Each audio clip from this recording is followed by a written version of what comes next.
Чувашские полицейские задержали афериста, который похищал деньги у жителей региона, обещая им продать автозапчасти через интернет. Подробности этой истории в сюжете Ивана Волкова.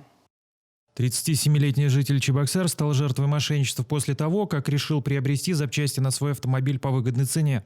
Наиболее заманчивое предложение нашлось на сайте бесплатных объявлений в интернете.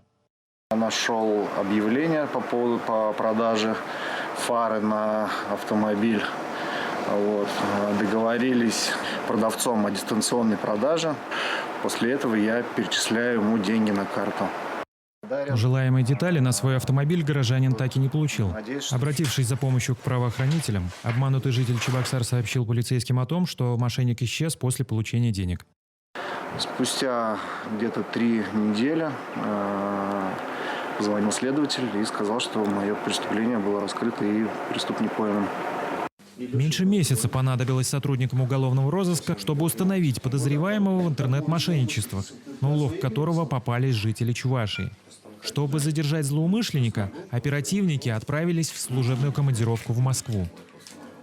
В ходе командировки нами был установлен данный человек, в последующем задержан и доставлен в город Чебоксары. В отношении данного гражданина возбуждено уголовное дело по статье 159, часть 2 Уголовного кодекса Российской Федерации. И ему грозит лишение свободы до 5 лет. Подозреваемым в преступлении оказался ранее несудимый 33-летний москвич. По словам задержанного, это был его первый опыт криминального промысла. Вы знаете, за что вас задержали? Да, знаю. За что?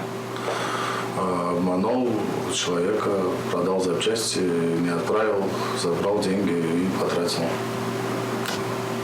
Вы раскаиваетесь в содеянном? Очень раскаиваюсь. На данный момент подозреваемый возместил нанесенный ущерб в полном объеме. Мужчина проверяется на причастность к аналогичным правонарушениям на территории Российской Федерации. Уже установлены 2 потерпевших из Чебоксар.